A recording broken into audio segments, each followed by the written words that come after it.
from the College by the Lake, Coeur d'Alene, Idaho. Local, regional, national, and international guests discussing the issues and topics affecting the way you live are on Forum, the North Idaho College Public Forum, with your host and moderator, political scientist Tony Stewart. With the close of 1994, it is our purpose on today's program to review the major world events and national events over the past 12 months. It has become a tradition on this program over the past 23 years to do that, and we've had a long time to look at each year, and I would like to say, and reviewing back over 1994, that it's been one of the very active years, and so it'll be difficult in the 30 minutes we have to cover all the major events, and we will do the best we can. We're most fortunate to have two guests today. First of all is Dr. Larry Happinen, who is a professor of political communications at Lewis Clark State College. He holds a BA degree in history from the University of Washington and his doctorate degree in speech from Washington State University. And our second guest is Dr. Richard Moore, who is a professor of political science at Lewis Clark State College. He chairs the Division of Social Sciences. Dr. Moore holds a bachelor's degree from North Carolina State, a master's from Fresno State, and his PhD from Arizona University. Professors, welcome to our program. We're delighted to have you, and we look forward to reviewing 1994 with you. Thank you. And as always, I'm very pleased to have Janelle Burke, who's a regular member of our panel, as an attorney in the state of Idaho and a law clerk to a district judge in North Idaho. And Janelle, we'll, I guess, do a little different rotation this time. I shall ask the first question, as you and I agreed on our format. Professors, I would like to start out with foreign policy. It was certainly a very active year in foreign policy. And Dr. Moore, I will start with you. We are going to go through several countries and what happened, and Professor Happinen, we want you to come in too and discuss those. And the reason I'm starting with Dr. Moore, I know he has a map that in a moment I think he will look at. I'm going to do this rather as an opening question. I just have a list here of hotspots in the world, what happened in the Middle East with Israel and Jordan in particular, and ongoing conflict in Bosnia, and Haiti and Cuba, and North Korea, Iraq and Kuwait, and Somalia, and what's happening as we're taping this show on December the 14th, what's going on in Russia at this time. With that introduction, Dr. Moore, would you give us your reaction to those or any other events that are going on in the world? Sure, I'd like to, Tony. If I could, maybe I could move to the map and surely point some of these things out. There's sort of a theme with the events of 1994, and I think most of the events that you mentioned are related to the continuing saga of the disintegration of the Soviet Union, directly or indirectly, and sort of since 1989, that continuing process. The first thing, North Korea, the big crisis that kind of came to a head in June of '94, July of '94, when former President Jimmy Carter went to North Korea at the behest of President Clinton and to South Korea, and was able to basically talk and negotiate his way into a settlement with North Korea. The long time since 1945 dictator of North Korea had died, Kim Il-sung, and his son Kim Jong-il, who had been the heir apparent for many years, took over, and with his takeover there was also the simultaneous loosening of ties with the Soviet Union, indeed the denial of ties with the Soviet Union. So there was a high level of insecurity in the Soviet Union, in North Korea, the consequence of which was that their potential for making a nuclear weapon and widespread suspicion over the last 4 years that they had nuclear weapons or were trying to make them just reached a level of crisis proportions. The need combined with their capability made people assume a worst-case situation, that they had nuclear weapons. And we knew that they had missiles that could strike a radius about like this, all of Japan, very sensitive military bases in Sakhalin Island in the Soviet Union, and major industrial areas of northern China. So there's a great deal of concern. Of course, South Korea was concerned. So the consequence was that we were concerned, our major trading partner, our treaty ally, minor trading partner, and our newfound friend in the Soviet Union, caused us to get over there. And Carter basically defused a situation that was fraught with the possibilities of war. It was one of the really big, crucial questions in '94. We're going to move on because of lack of time, but certainly you'd put that high on the list of one of the most important things to address this last year in foreign policy. Oh, absolutely. It was high, and it was related to the loosening of ties with the Soviet Union. Right. They're on their own. They didn't have that good, strong ally. Similar events moved in the Middle East, in Israel, Jordan, Syria, as a result of the fact that the Soviet Union no longer is providing support for Syria. They didn't have that strong ally there. Without Syria's support, the Palestinians were faced with a situation where they could either negotiate or basically disappear almost. But Richard, don't you think that's really significant that there appears to be now a homeland that's obviously developed under Arafat for the Palestinians, and then the agreement between Jordan and Israel? So you're saying all of that, what appears to be progress, comes because it's not, they can't depend upon a real powerful bloc to maybe impede the negotiation. Exactly so. I mean, there basically was no alternative but to sit down and talk. They've done for the last several years. What 1994 did was simply bring those talks to fruition, which resulted, of course, in the Nobel Peace Prize for Israelis and Palestinians, two sets of people who didn't even recognize their existence 20 years ago. Take us into, I'm really jumping fast for lack of time, Sure. but take us into Russia as of December the 14th, and how does that relate to what is happening? Right here in Russia is a region that's sometimes called an autonomous oblast, but it's a place called Chechnya. And it's Islamic peoples, non-Arabic, non-Turkish Islamic peoples who live here, the Chechnya people. And they, in 1992, declared their independence, a declaration that was not recognized by anyone at all, anywhere, not by the Azerbaijanis, the Armenians, or their neighboring Georgians, and certainly not recognized by the Russians. In the last 48 hours, the Russians have moved some 40,000 plus troops into this region to suppress that. The significance of that is, once again, there are at least 25 or 30 major ethnic groups in this area. It's, we never hear about them. We just think about Russians living in Russia, but there are literally hundreds of ethnic groups with various degrees of autonomy and independence. And the Russians, Russia is a federation itself, and if the federation disintegrates, they're faced with sort of an 1860 type U.S. situation where the country is just about to fall apart, and so they're going in. Same with Bosnia too, isn't it, Richard? Bosnia, the same thing on a smaller scale, where you've got about 8 ethnic groups in this region vying, and Bosnia declared its independence from Yugoslavia about 1991. And since that time, the much larger Yugoslavia had about 20 million people, and half of those, about 10 million of them, were Serbians. There were about 4 million Bosnian Muslims and others who declared their independence, and I think we're nearing the end of another chapter in the long, bloody war of the Balkan region, a war that's gone on for over 1,000 years, and it's not about to end, but I think the independent existence of Bosnia-Herzegovina as a republic is probably coming to an end. So that's the same story there. Yeah, I've got to take you real quickly across Sure. To the other continent, and Haiti and Cuba very quickly. Well, in the case of Haiti and Cuba, currently is a situation basically of their economic disintegration, or in their total abject poverty to some extent, certainly with Haiti. And the close proximity to the United States and Florida, in particular, led to massive migration for economic reasons. A long-standing American policy is that, unlimited migration for political reasons, but not just for economic. And the long and the short of it was, Florida was faced with a crisis, and America was faced with a crisis of economic refugees. And that's related to something we might talk about later, the Proposition 187 in California. Yes. But all that is just people flooding to the land of milk and honey.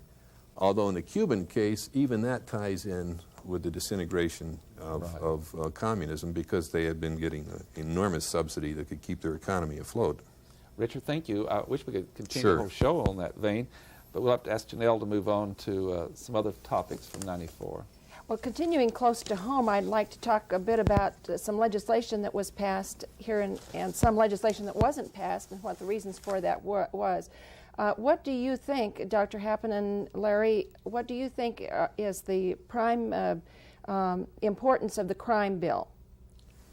I think politically, it's extremely interesting how the administration and the Democratic majority in Congress was able to thwart the wishes of the National Rifle Association and once again score a very major victory as far as a gun control measure as part of this bill. That on top of the Brady bill certainly demonstrates a new concern about the impact of violent crime in this country. And the National Rifle Association, of course, didn't take it lying down and was very active in the 1994 congressional election. One of the other things that happened this year, maybe some might say that was the most important piece of legislation that was actually enacted, was GATT. What is your opinion? Would you agree with that? Richard, do you have an opinion?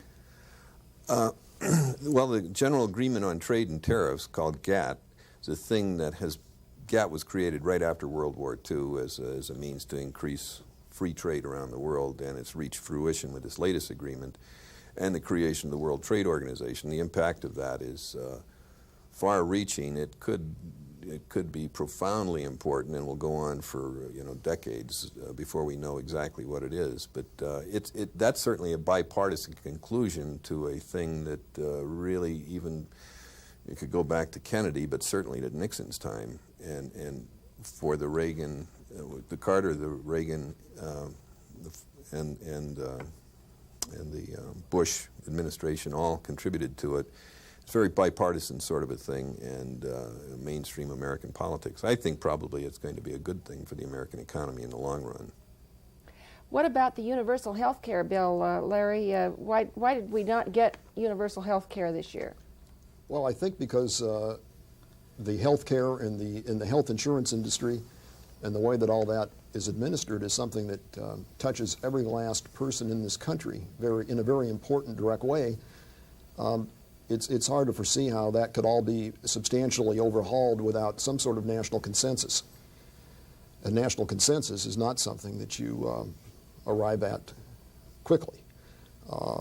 And certainly the deliberations in Congress are one thing, but to get the plan and all of its various ramifications out in front of the American public and have it thoroughly understood and debated and agreed upon is something that simply didn't happen.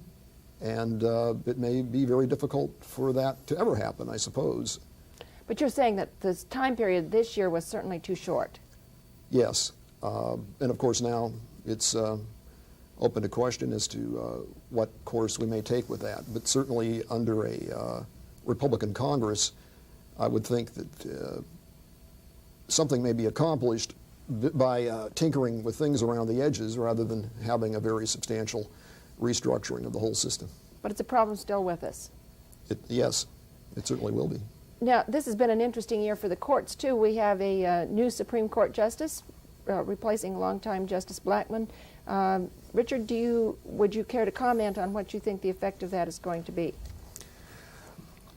I don't pretend to be an expert on the courts, but it seems to me that there's probably going to be a certain I think a balancing of things. I do believe that some real questions like the Establishment Clause and First Amendment and prayer in public school, that sort of thing, is really going to be brought up again and again. I think they're ready for a new decision on that sort of thing. We've had some high-profile cases this year too. That the American public have been glued to the television set watching. Larry, you're a communications individual.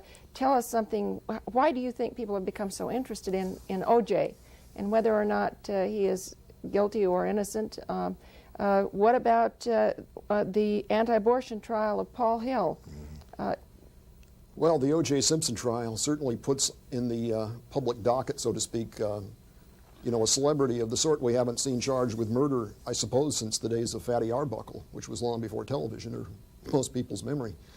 What I think may prove interesting is on sort of a national level to see to what extent the national attention to the Simpson trial that presumably may begin as early as January and go on probably for many weeks or even months, how that allows people to follow what Congress is doing during its first few months when it's going to be pursuing the contract with America and presumably trying to get somebody to pay attention to what it's doing. It's going to be quite a interesting competition. We're certainly getting into the courtroom more than we've ever gotten into the courtroom before on a national level. Would you agree? Yes, and certainly many people are moaning about the over-sensationalization of the whole thing and the fact that it's gotten far too much publicity and so on. But on the other hand, it may prove to be a very educational process as far as people ending up with a better understanding of how the justice system works, for better or for worse.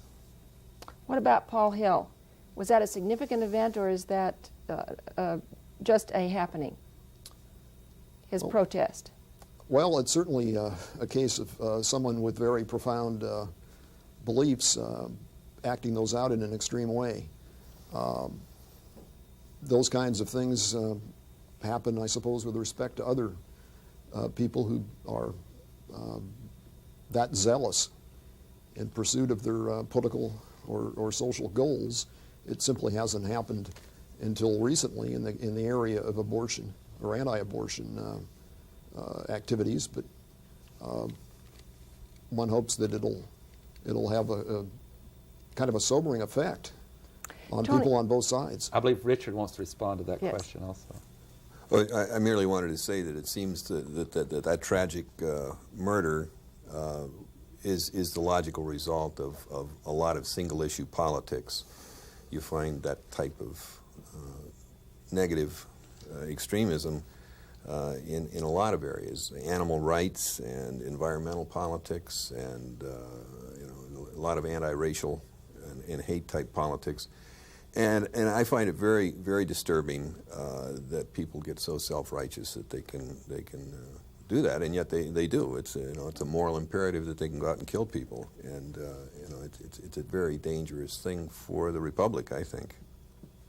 Another area we want to get into is certainly the elections of 1994 were a very major victory for the Republican Party across the United States, and in fact it changed the House of Representatives from the Democratic control after 40 years. Larry, I'll start with you and get your reactions to the off-year elections, that is a non-presidential year, and your analysis of that major event.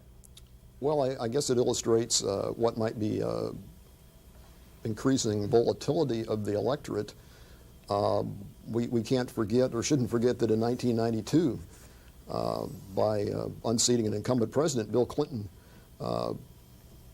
had a very dramatic victory that seemed to undo what had been in place for a good dozen years.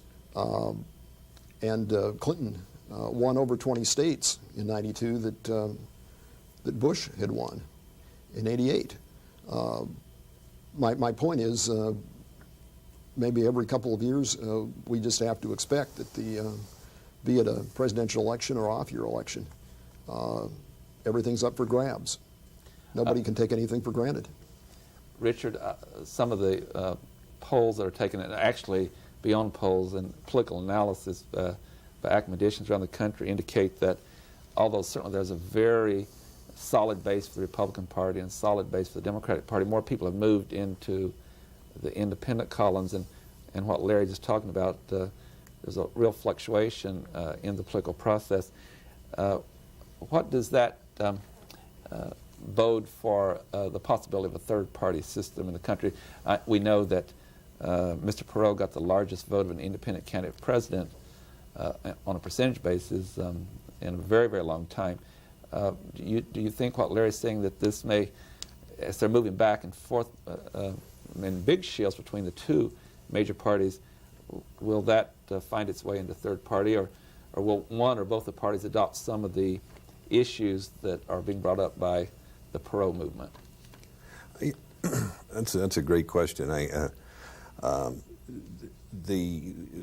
would consider the November events more of a major Democratic defeat than a Republican victory, although that may be putting too fine an edge on it. But Tsongas just this morning, Senator Tsongas just called for a third party, and he's trying to get General Powell to be part of it. So there's that feeling, but there's so much hoopla over this thing. I don't think, in cold-blooded analysis, that this is going to be called a major realigning election by any stretch of the imagination. I mean, the majority that the Republicans have impressively claimed is a very small majority, much smaller than what the Democrats had prior to November the 8th, or have right now. So it's not a major disintegration of the Democrats, although it certainly could lead to that if in the next 2 years the Democrats don't read the writing on the wall and, I suppose, move somewhat more to the center where we thought they were 2 years ago. Larry, one more question on elections with you, and then we'll go to another subject. But when you made the comment a minute ago that voters are in movement, from a historical perspective, have voters been as much this way in some past periods, or are voters the most dissatisfied that they've been in a long time over, say, the last few years? That's a good question. It's hard to say we have a trend if we only have one example to go on. The Republicans have really been very strong on the national scene ever since World War II, except that they haven't been able to translate that into majorities in Congress. They certainly have been able to demonstrate that in terms of presidential elections. No Democrat since World War II that's been elected president was reelected. Every Republican who was elected president since World War II, with the exception of Bush, was reelected. So that's if I were looking at it from the Democrats' point of view, I would find that a kind of a disturbing trend if it continues indefinitely. But at the same time, I think many people have perceived that they like to see a balance. In other words, if one party controls the White House and the other the Congress, then perhaps you have certain checks and balances that you wouldn't have if one party were in firm and permanent control. And that's probably not why people decide to vote the way they do, but it may make them feel a little better about the outcome of the election when they look back at it. We'll invite Janelle to move to another topic. Well, let's talk about the economy some and relate that to the election. In all respects, it appears that the economy is fairly healthy. That is, the trends are showing that the economy should be fairly healthy. And yet, on the other hand, a lot of people are very anxious about the future, particularly about employment and employment issues, and rather insecure, really. There are large cutbacks in employment in lots of companies. What do you think really is the state of the economy? How do you think Americans perceive the state of the economy? First, Larry, and then Richard, would you comment on what you think the real state is? Well, it seems like the signs are noticeably positive, but at the same time, I think we've all heard this expressed through the media, that there are many people who feel uncomfortable and perhaps, although they're not doing badly at the moment, see that the overall trend could be downhill from here. It's interesting to me that the stock market didn't seem to get a big boost out of the Republican victory in Congress, and so it must feel either that things aren't going to get much better or that they were already doing pretty well and will simply continue to do so. To what extent, Richard, do you think that the numbers are really indicative of what's happening with the economy, number one, and then number two, that it had any effect on the election?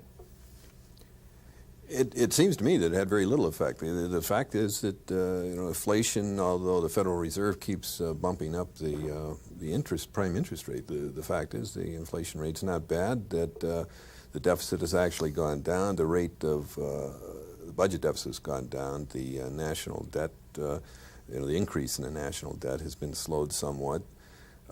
In the last couple of years, a number of positive things. Unemployment is down, trade deficit is down, a variety of positive things are there, and it seems to me that the Democrats were just totally incompetent in getting out their story that they've done a pretty good job.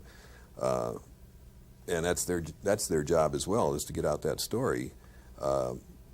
I think that the reason why the stock market was less than euphoric about the Republican victory is because of the talk about tax cuts, which seems a little bit irresponsible. While the deficit is still as great as it is, the budget imbalance and the national debt are not resolved, and the trade deficit's not resolved.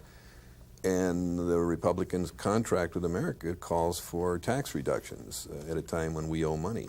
So it's not too responsible. We want to move to another area, and you may be surprised I'm moving this area with your two background academically, but you may be fans, and also it's certainly on the calendar of an important event. Sports was a big issue this year, and it was probably, one might be safe to say, not a very positive year for sports with the baseball strike that we still don't know what will happen in the spring, and what happened to Nancy Kerrigan and the skating incident and the NHL. A lot of professional sports people are, as units, are striking. What do you see this bodes for the future of sports? Who wishes to take that one?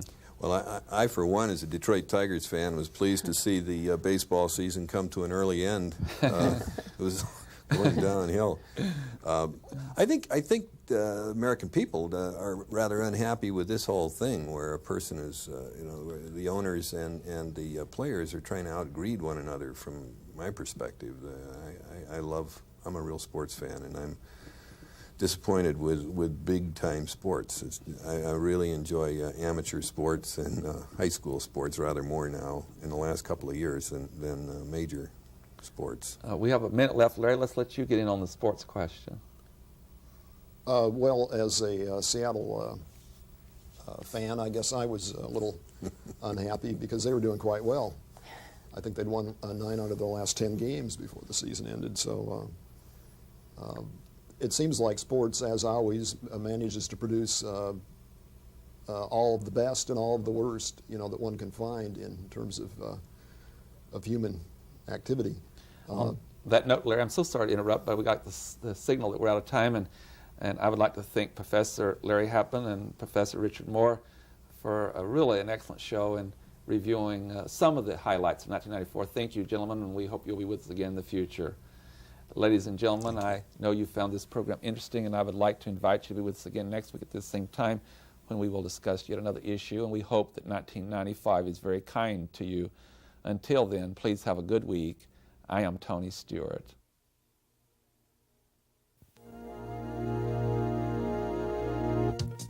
The North Idaho College Public Forum was videotaped live from the studios of Instructional Technology on the campus of North Idaho College for viewing at this more appropriate time.